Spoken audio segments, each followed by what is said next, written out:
Hello everyone, welcome to Atri chemistry classes. जैसा कि आप सभी लोग जानते हैं, हम 10 ईयर के previous year questions PYQs NEET के लेकर आ रहे हैं इस प्लेलिस्ट में।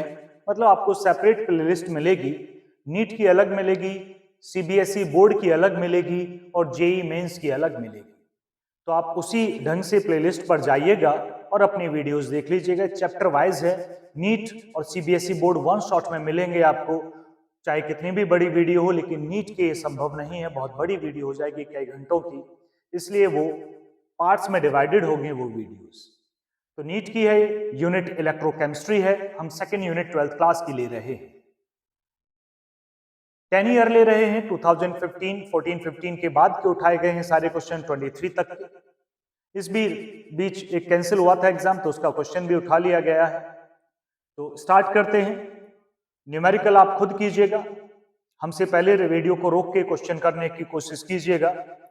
हम कैलकुलेशन के लिए कैलकुलेटर का यूज करेंगे ताकि वीडियो ज्यादा लेंथी ना हो। चलिए पहले क्वेश्चन पर आते हैं।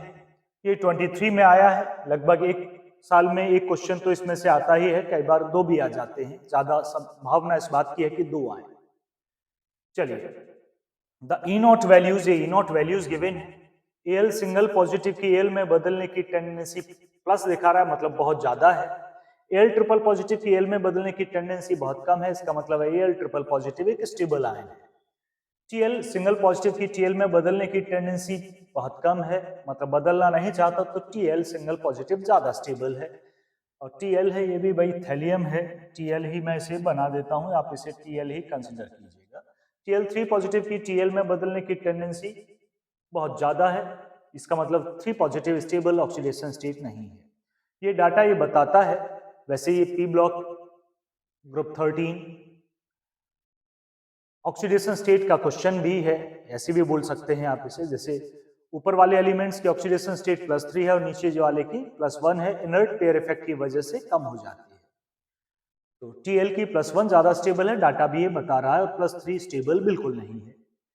क्वेश्चन के ऑप्शंस के हिसाब से आइडेंटिफाई द इनकरेक्ट स्टेटमेंट, हमें गलत स्टेटमेंट कोड करना है यहाँ पे, मतलब जो गलत स्टेटमेंट होगा वो हमारा आंसर होगा।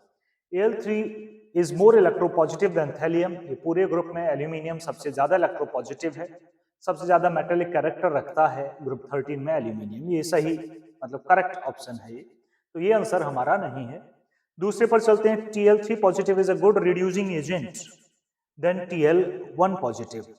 रिड्यूसिंग एजेंट की बात करते हैं। रिड्यूसिंग एजेंट का मतलब है जिनका ऑक्सीडेशन होता है। क्वेश्चन है क्या Tl ट्रिपल पॉजिटिव ऑक्सीडाइज हो सकता है, जैसे कि ये 4 पॉजिटिव में बदल जाए, तो ये संभव नहीं है। ये इसकी मैक्सिमम ऑक्सीडेशन स्टेट है, +3 से ऊपर नहीं जा सकता। Tl single positive reducing agent है क्योंकि ऑक्सीडाइज हो सकता है, हालांकि +1 में वो स्टेबल है। ठीक है, तो ये स्टेटमेंट आपका गलत कोड है, तो मतलब इनकरेक्ट स्टेटमेंट हमें बताना था, तो हमारा बी आंसर सही है, हमें आगे जाने की जरूरत नहीं। नेक्स्ट क्वेश्चन पर हम बढ़ते हैं, क्वेश्चन नंबर 2 पर। ये भी 23 का है, सिंगल करेक्ट आंसर है। MCQ, the correct value of cell potential in volt the reaction that occurs when the following two half cells are connected. चलिए जी, दो हाफ सेल कनेक्ट किए गए हैं, एक आयरन है एक डाइक्रोमेट है, दोनों की नोट की वैल्यूज गिवन है। हमें बता दूं, ये जो लिखा है, मैं चारों ऑप्शन देख लेता हूं। हाँ, ये जो लिखा है ये 7H2 है, मिसप्रिंट था यहाँ पे, मैंने करेक्ट कर दिया है। चलिए, ऊपर वाले की नोट की वैल्यूज ये रिडक्शन पोटेंशियल में ही गिवन है और माइनस है, और ये भी रिडक्शन में ही गिवन है और ये प्लस है, और दोनों को जोड़ के ई नोट सेल हमें बताना है। तो ई नोट सेल होता है ई नोट कैथोड माइनस ई नोट एनोड। अब इसमें से देखना होगा कि एनोड की तरह बिहेव कौन करेगा और कैथोड की तरह बिहेव कौन करेगा। जिसका रिडक्शन पोटेंशियल कम है वो एनोड होगा, जिसका रिडक्शन पोटेंशियल ज्यादा है वो कैथोड होगा। कम ये है तो ये एनोड है और ये कैथोड है। कैथोड की वैल्यू है 1.33, एनोड की वैल्यू है -0.44, माइनस माइनस प्लस हो जाएगा, 1.33 प्लस 0.44, ये हो जाएगा 1.77 वोल्ट। क्या आंसर है इसमें? आंसर है पहला ही करेक्ट ऑप्शन है। मिल गया आपको ऑप्शन। सब बड़ा सिंपल क्वेश्चन है, बस बच्चे रिएक्शन देख के थोड़ा डर जाते हैं। अब डरने की क्या, ये तो नॉर्मल करवाया गया होगा, स्टोइकियोमेट्री डी ब्लॉक में भी आया होगा डायक्रोनिक। आगे बढ़ते हैं, क्वेश्चन थर्ड पर मूव करते हैं। ये भी 23 का ही है, तीसरा क्वेश्चन हम 23 का बता रहे हैं इलेक्ट्रोकेमिस्ट्री में से। तो इलेक्ट्रोकेमिस्ट्री को ढंग से कीजिएगा, 2 क्वेश्चन, इससे 3 क्वेश्चन आ सकते हैं। एक छोटी यूनिट है, बहुत बड़ी यूनिट नहीं है, सॉल्यूशन भी कम बड़ी नहीं थी, हालांकि उससे 1 क्वेश्चन आने की प्रोबेबिलिटी, इससे 2 क्वेश्चन बनने की है, तो तीसरा हम बता रहे हैं, तो इस पे फोकस थोड़ा ज्यादा कीजिएगा। चलिए क्वेश्चन पढ़ते हैं। The conductivity of a centimolar, centimolar का मतलब 1/100 मोलरिटी 0.01 है। KCl 25 डिग्री सेंटीग्रेड पर है जी, इसकी connect 0.021 ohm inverse centimetre inverse, ये कंडक्टिविटी है, means the kappa, that is the value of kappa. And the resistance of the cell containing this one 60 ohm, इसका resistance है, the value of cell constant। आप kappa का formula जानते होंगे conductivity का, हम 100% श्योर हैं, आपको क्लासरूम में नॉर्मल बोर्ड की क्लास में भी ये कई बार आता है, एनसीईआरटी क्वेश्चन की तरह ही मानिए इसे। कप्पा की वैल्यू है 0.0210 इक्वल टू 1/60, आर की वैल्यू 60 है। L/A को हम बुलाते हैं सेल कांस्टेंट, इसकी वैल्यू आपको फाइंड करनी है। मल्टीप्लाई आपको करना है, पॉइंट से यहां आ जाएगा, यानी कि 0.21 मल्टीप्लाई बाय 6, ये 1.26 के करीब है आपका सेल कांस्टेंट, सेंटीमीटर इनवर्स में ही मिलेगा।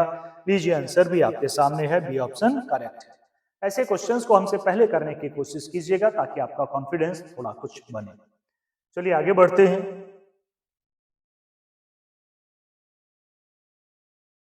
23 अगेन एक क्वेश्चन और है। Given below are two statements, one labeled as assertion A and the other one is reason R. Assertion A पढ़ते हैं, in aqueous solution delta G equal to minus NFE. The value of delta G depends upon N. ये correct है, बिल्कुल correct है जी, ये delta G का formula यही है और डेल्टा जी N पर डिपेंड करती है।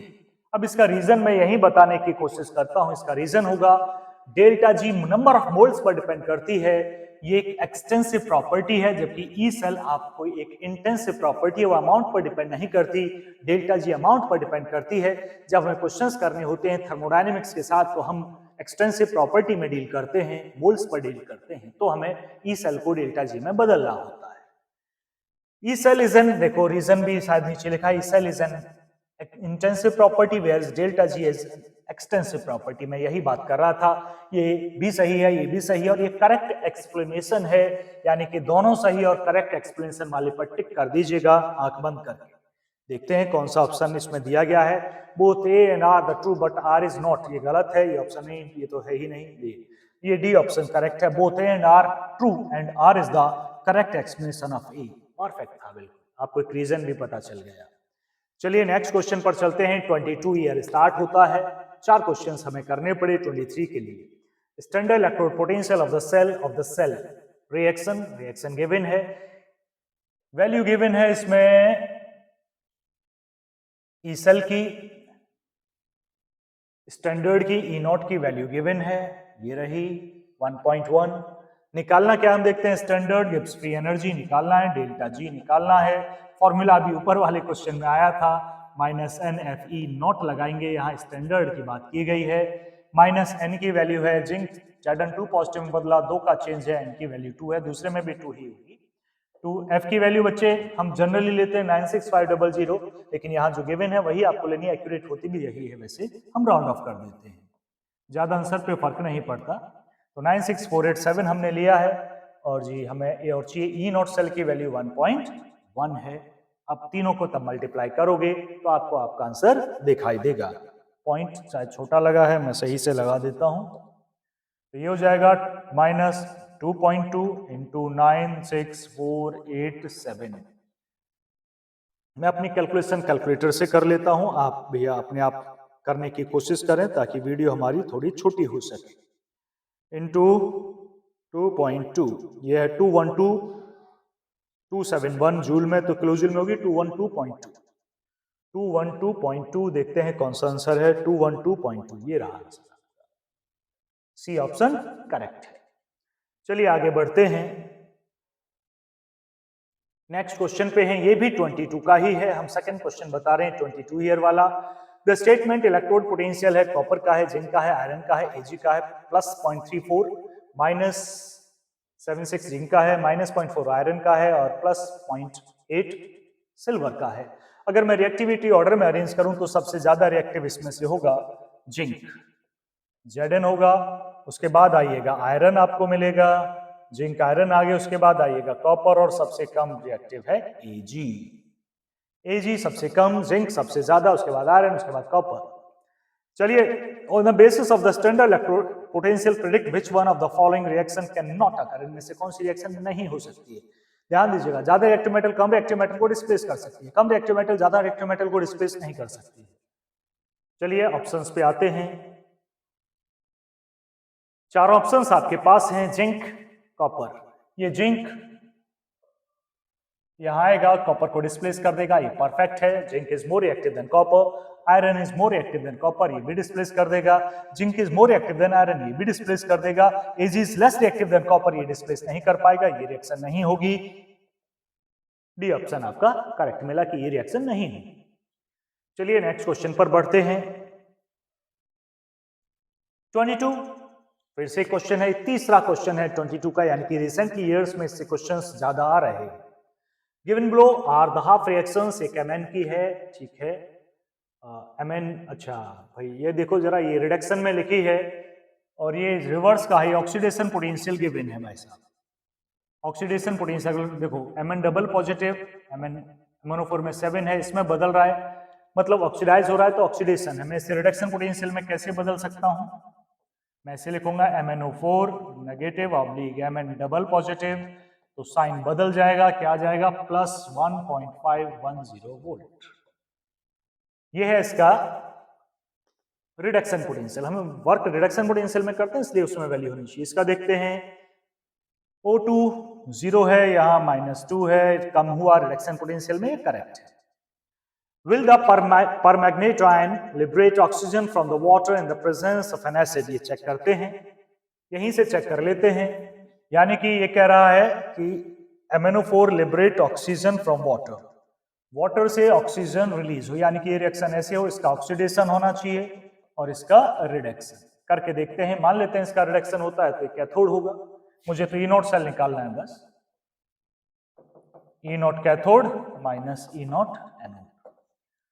अगर इसका हमें इसका रिडक्शन करना है तो ये कैथोड होगा, इसे कैथोड लेना है, कैथोड की वैल्यू है 1.510 और इसे हमें लेना है एनोड, ऑक्सीडेशन है तो एनोड पर होगा, रिडक्शन है तो कैथोड पर हो रहा है, तो जी इसकी वैल्यू 1.22 1.223। मेरे हिसाब से ये बड़ी वैल्यू है, छोटी है, आंसर आपका प्लस में आएगा। E0 सेल प्लस में आता है तो रिएक्शन स्पॉन्टेनियस होती है। अच्छा, मुझे वैल्यू निकालनी होगी, आंसर्स में वैल्यू गिवन है, मैं निकाल लेता हूं। 1.510 माइनस 1.223 या 0.287 है वैसे, 0.287 0.287 वोल्ट, ये E0 सेल की वैल्यू है।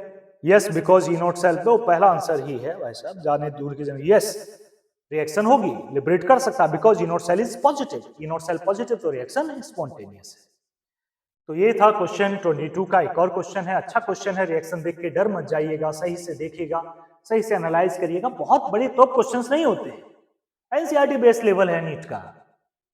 चलिए आगे बढ़ते हैं, बच्चे डरते रहते हैं, पढ़ते हैं नहीं, ये समस्या ये बनी है। फोर्थ क्वेश्चन 22 का है, find the EMF of the cell which of the following reaction takes place. EMF आपको चाहिए और जी रिएक्शन गिवन है, इसमें हम एन की वैल्यू देख लेते हैं, 2 है एन की वैल्यू, 2 इलेक्ट्रॉन का एक्सचेंज है, यहाँ पर E0 सेल दिया है 1.05 है, 2.303 RT अपॉन F की वैल्यू 0.059 ही गिवन है, 298 पर रिएक्शन हो रही है। E सेल होता है, मैं निकाल ही लेता हूं सीधा, E0 सेल माइनस 0.059, एन की वैल्यू मैं पुट करता हूं 2 है, लॉग प्रोडक्ट निकल 10 की पावर -3 है, ये मैं डायरेक्ट लिख लिया -3 में, Ag2 है तो Ag का स्क्वायर होगा, 10 की पावर -3 का स्क्वायर हो जाएगा। वैल्यू पुट करते हैं, E0 सेल की वैल्यू 1.05 है, माइनस 0.059 अपॉन 2 लॉग -3 -6 हो जाएगा, ऊपर जाके +6 +3 बचेगा, यानी कि लॉग की वैल्यू बचेगी जी, मैं डायरेक्ट लिख देता हूं 3।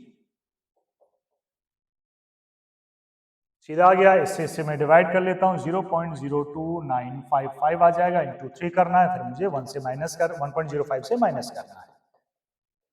चलिए मैं कैलकुलेट कर लेता हूं, 0.02955 इंटू 3 या 0.088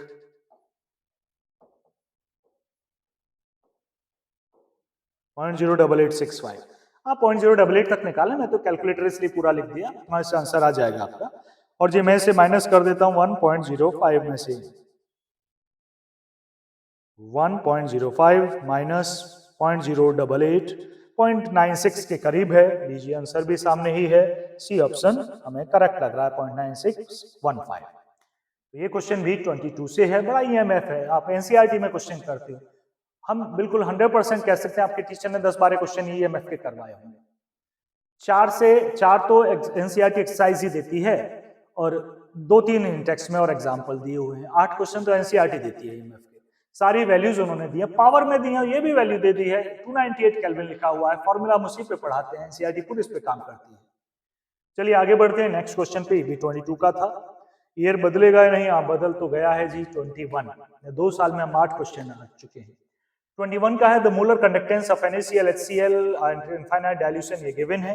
respective molar conductance acetic acid की हमें निकालनी है। कोलरॉस लॉ का ये क्वेश्चन है, आप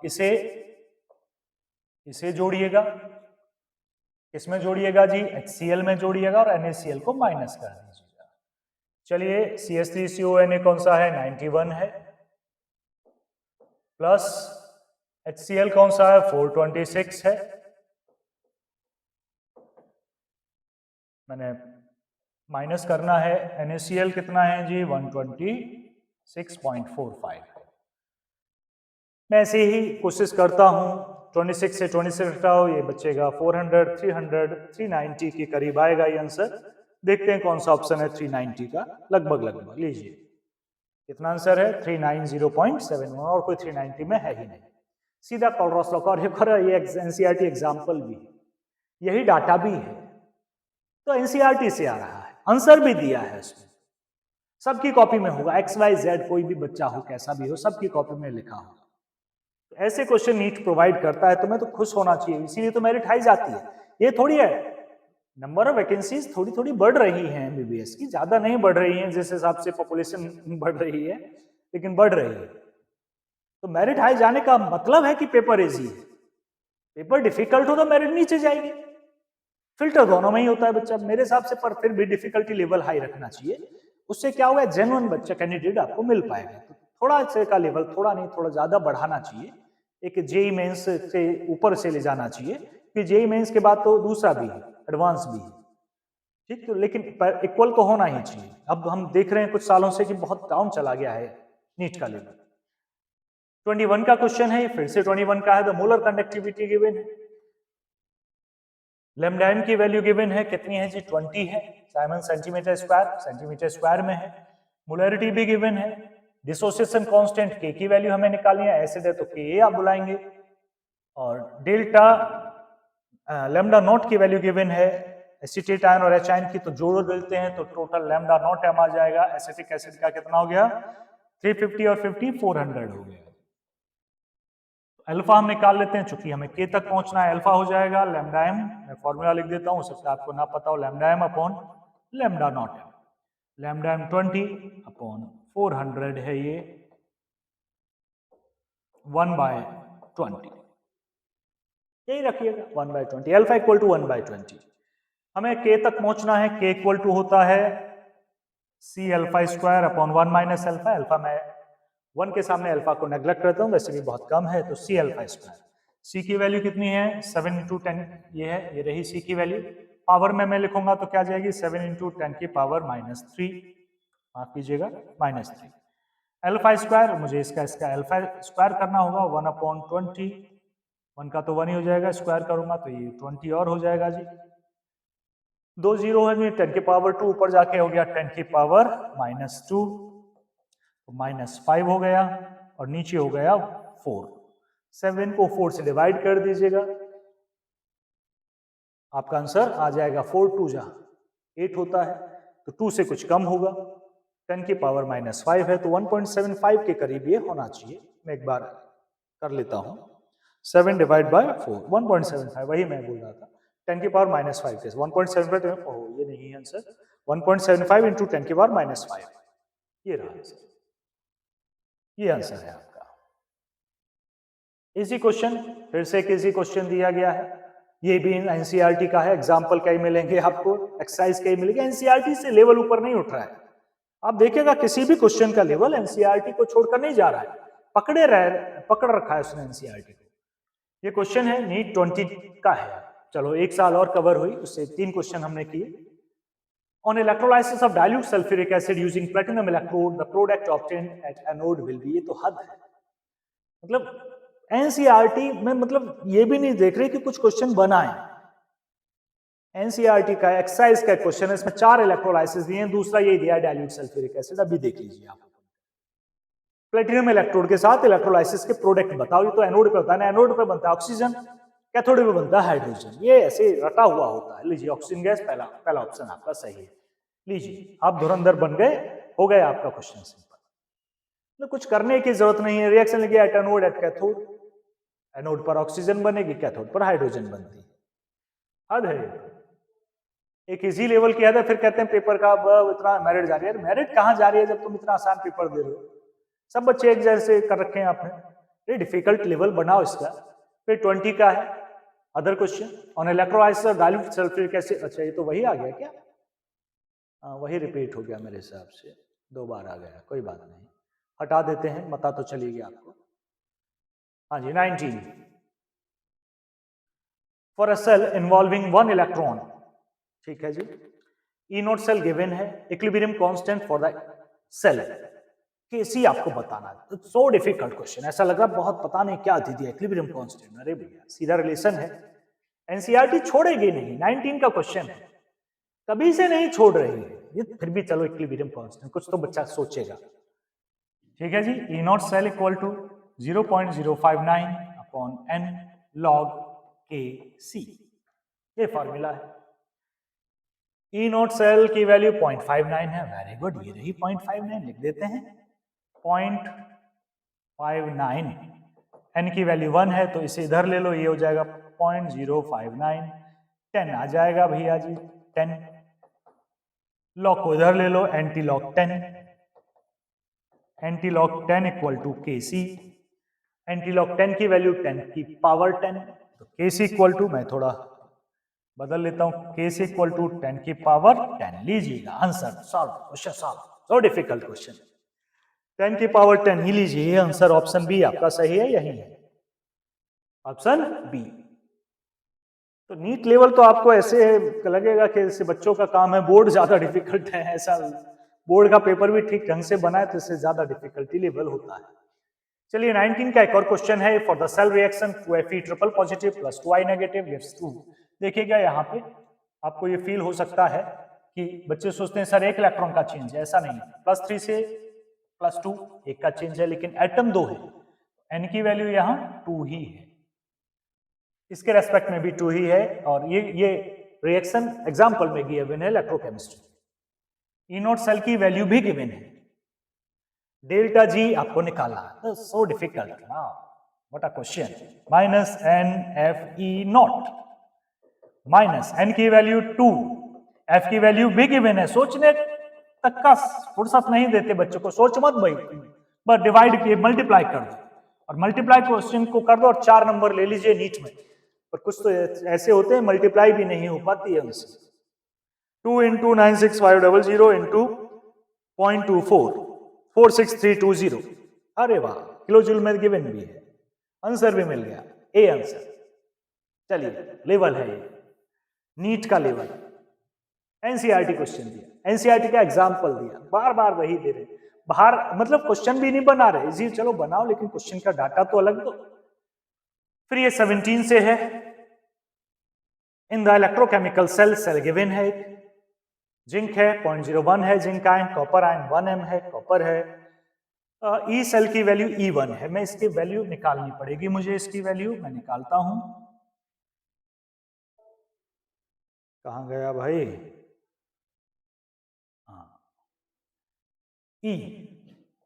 E1 E0 0.059 2 log प्रोडक्ट आएगा इसका जिंक गिव्स जिंक आयन, ये ऊपर आएगा 10 की पावर -2, इसका रिडक्शन होगा, ये नीचे आएगा 1 के रेशो में, स्क्वायर नहीं, ये E1 है।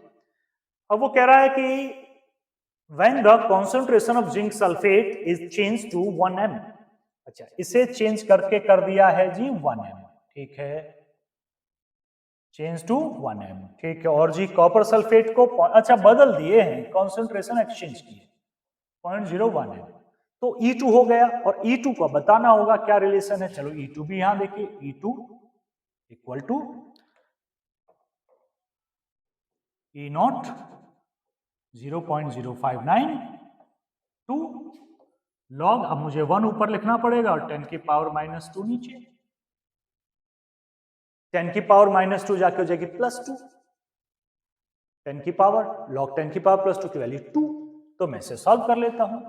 E0 -0.059, 2 से 2 कैंसिल हो गया, तो E2 की वैल्यू तो ये है। E1 की वैल्यू क्या है सर? ये -2 है, log 10 की पावर -2 की वैल्यू -2, 2 से 2 cancel, minus minus plus, E1 की वैल्यू ये है जी E0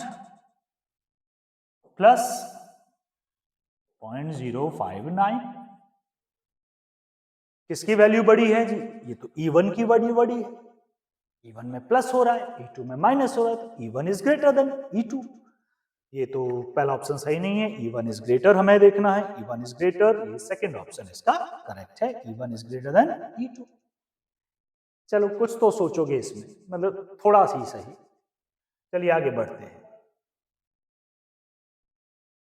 क्वेश्चन 2017 से है, मेरे हिसाब से ये क्वेश्चन रिपीट हुआ है, वही है। रिपीट क्यों हो रहे हैं? क्वेश्चन गलत डाल दिए क्या? चेक करना पड़ेगा, तो हमने चेक नहीं की।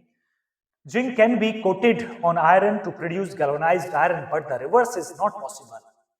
आयरन की कोटिंग गैल्वेनाइजेशन हम जिंक से करते हैं क्योंकि जिंक ज्यादा रिएक्टिव है, देन आयरन ज्यादा रिएक्टिव से कोटिंग की जाती है। रिवर्स नहीं कर सकते क्योंकि आयरन कम रिएक्टिव है ना जिंक से, तो जिंक की कोटिंग आयरन से करोगे तो जिंक का ही ऑक्सीडेशन होगा, तो ज्यादा रिएक्टिव मेटल की कोटिंग की जाती है, ज्यादा रिएक्टिव, जिनका E0 ज्यादा नेगेटिव हो, कम हो। ठीक, देखते हैं इसमें। Zinc is lighter than iron, ये नहीं है, गलत ऑप्शन है। Zinc has lower melting point than iron, ये भी गलत ऑप्शन है, मेल्टिंग पॉइंट का कोई रोल नहीं है। Zinc has lower negative than iron, नहीं भाई, हायर नेगेटिव, ज्यादा नेगेटिव है तो हायर नेगेटिव बोलेंगे हम उसे। जिंक इज हायर नेगेटिव, -0.76 होता है जिंक का, -0.76 वोल्ट, और आयरन होता है -0.44 वोल्ट, तो that is the more negative than iron, तो ये ज्यादा हम इस पर टिक कर रहे हैं। चलिए आगे पर बढ़ते हैं, नेक्स्ट क्वेश्चन पर कौन सा है, क्या कहता है। 2016 हम लास्ट में पहुंचने वाले हैं, 15-14 तक, तो 10 इयर्स के क्वेश्चन पूरे हो जाएंगे, वो भी वन शॉट वीडियो है, बहुत बड़ी नहीं होने वाली है, 30-40 मिनट की मेरे हिसाब से हो पाएगी, ज्यादा से ज्यादा मैं बोल के चल रहा हूं, बस 30-40 के बीच एग्जिस्ट करेगी। The number of electrons delivered at the cathode during electrolysis by a current of 1 ampere in 60 seconds is, और देखो चार्ज ऑफ इलेक्ट्रॉन भी दिया है, सब दिया है, कुछ सोचना मतलब कुछ तो लेना ही नहीं है, ये बड़ी खूबसूरती है नेट की, माफ कीजिएगा नीट की। The number of electrons, n की वैल्यू आपको फाइंड करनी है, n मतलब n बोले तो नंबर ऑफ इलेक्ट्रॉन्स, ऐसे ड्यूरिंग इलेक्ट्रोलाइसिस बाय करंट, भैया Q इक्वल टू होता है IT, और भाई साहब Q इक्वल टू होता है Ne भी, कि दोनों क्यों है तो बराबर रख दीजिएगा, Ne equal to IT। n निकालना है, E चार्ज ऑफ इलेक्ट्रॉन है जो कि गिवन है 1.6 इंटू 10 की पावर -19, 1.6 इंटू 10 की पावर -19, हमने रख दी वैल्यू, इक्वल टू I की वैल्यू 1 एम्पियर है, और टाइम सेकंड में हमें चाहिए, कितने सेकंड है 60, वेरी गुड। अब हम इसे नीचे ले जाएंगे, 60 अपॉन 1.6 इंटू 10 की पावर माइनस 19 ऊपर जाके हो जाएगा प्लस, मैं यहां से हटा देता हूं, यहां लिख देता हूं 10 की पावर 19। 1.6 से 16 को 60 से 1.6 60 को 1.6 से डिवाइड कर लीजिएगा, आपका आंसर आ जाएगा। मैं कर लेता हूं डिवाइड, 60 डिवाइडेड बाय 1.6 या 3.75, और माफ कीजिएगा 37.5 इंटू 10 की पावर 19, तो ये जाएगा 3.75 इंटू 10 की पावर 20, 3.75 10 की पावर 20 के साथ आंसर है सी। एक्यूरेट है, कोई समस्या ही नहीं है आंसर में। चलिए आगे बढ़ते हैं, नेक्स्ट क्वेश्चन की तरफ बढ़ते हैं। 2016 से ही है, फेज 2 का क्वेश्चन है। During the electrolysis of molten sodium chloride, the time required to produce 0.01 mole of chlorine gas using a current of 3 ampere. Efficiency नहीं दी है करंट की, तो हम 100% मानेंगे, पूरा करंट काउंट करेंगे। ये अच्छा क्वेश्चन है, चलिए कुछ तो अच्छा है, एक क्वेश्चन तो मिला। क्लोरीन गैस ऐसे प्रोड्यूस होती है एनोड पे इस रिएक्शन के थ्रू, तो एन की वैल्यू है जी आपकी 2, मुझे इस वजह से लिखनी पड़ी एन की वैल्यू। क्लोरीन के कितने मोल्स बने ये आपको निकालना है। अब माफ कीजिएगा, ये तो गिवन है, निकालना क्या है फिर, टाइम, समय निकालना है। फॉर्मूला लिखते हैं, W equal to MIT upon NF, Faraday law है, फर्स्ट फैराडे लॉ। हम सेकंड का भी काम उससे ही कर लेते हैं, फर्स्ट लॉ से ही हो जाता है सब। M को मैं इस इधर ले लेता हूं, देखो मैं यहां से M को ये हटा दूंगा, ये M यहां हटाया और यहां लिख दूंगा, डिवाइड में जाएगा M। Weight upon molar mass को बुलाते हैं मोल, तो मैं इसकी जगह लिख देता हूं मोल। तो फॉर्मूला क्या बना जी आपका, moles equal to IT upon NF। भाई M यहां था, मैंने इधर कर लिया, भाई मोलर मास वहां था, मैंने इधर कर लिया, weight upon molar mass moles, तो इसकी जगह मैंने क्या लिख दिया मोल्स। I एम्पियर दिया है, क्या एम्पियर दिया है, 3 एम्पियर है। 3 टाइम निकालना है तो T, N की वैल्यू हमने निकाल ली है 2 इलेक्ट्रॉन 2, F की वैल्यू 96, क्या गिवन है वही लेंगे, गिवन नहीं है तो 96500, और मोल्स कितने हैं जी 0.1। तो इक्वेशन आपकी बनी, मैं यहां लिखना होगा मुझे 3T इक्वल टू, ऐसे क्रॉस मल्टीप्लाई कर लिया, मोल्स की जगह 0.1 लिखूंगा मैं, 0.1 इंटू 2 इंटू 96500, 0.10 हटा दीजिए और 3 को यहां से हटा के नीचे ले आइएगा, डिवाइडेड बाय 3। अब मेरे पास तो कैलकुलेटर है, आप कीजिएगा, 9650, एक जीरो तो हट गई, इंटू 2 और डिवाइडेड बाय 3, या 6433 सेकंड में है, सेकंड है, लेकिन आंसर मिनट में है, तो रेस्पेक्टिव आंसर को मैं डिवाइड कर देता हूं 60 से, तो ये लगभग है जी 107 मिनट्स। अब देखते हैं आंसर नियरेस्ट कौन सा है, नियरेस्ट 107 के नियरेस्ट कौन सा आंसर है, हो एक ही आंसर है, ये रहा 107, मतलब नियरेस्ट अप्रोप्रिएट आंसर 110 मिनट्स। चलिए ये क्वेश्चन किस ईयर का था एक बार नजर मार लेते हैं, ये था 2016 का, और है कुछ क्वेश्चन एक और है 16 का, एक और है, the E nought cell for a given reaction has negative value, which of the E nought negative है, मैं कंसीडर करता हूं E नॉट कैसा है, नेगेटिव है, E nought cell for a given reaction has the negative value, ठीक है। Which of the following gives the correct relationship for the values of delta G naught and equilibrium constant? चलिए check करते हैं, E nought cell negative है, पहले इनका relation देख लें इन दोनों का, delta G nought equal to minus NF E nought, ये फॉर्मूला है। E नॉट माइनस में, ये भी माइनस में, माइनस माइनस प्लस हो जाएगा, तो डेल्टा G तो आ जाएगा जी पॉजिटिव, मींस ग्रेटर देन 0, यहां delta G not greater than 0 होगा, और delta G not greater than 0 इसका मतलब रिएक्शन हो नहीं रही है, तो इक्विलिब्रियम कांस्टेंट लेस देन 0 चला जाएगा, ये रिएक्शन नॉन स्पॉन्टेनियस है। ये क्या हो जाएगा जी, लेस देन 0, ग्रेटर देन 0, ये लेस देन 0। चलिए देखते हैं, माफ कीजिएगा, लेस देन 0 नहीं, लेस देन 1। लॉग की वैल्यू है 1 आएगी, एंटी लॉग 0 की वैल्यू देखोगे तो फिर 1 आ जाएगी, इस वजह से लेस देन 1। तो ये पहला ही हमें इसका करेक्ट लग रहा है option, delta G greater than 0, equilibrium constant less than 1। चलिए आगे बढ़ते हैं, सॉल्व्ड, डायरेक्ट ही हो गया। ये है प्रेशर 16 का क्वेश्चन है, the pressure of hydrogen required to make potential of hydrogen electrode 0 in pure water at 298 kelvin is. भाई साहब आपको प्रेशर फाइंड करना है, pressure of hydrogen to make the potential of electrode E cell, E hydrogen की value 0 है, E naught की value पहले से ही 0 होती है। चलिए रिएक्शन हम लिखते हैं, 2H positive 2 electron gives H2 equal to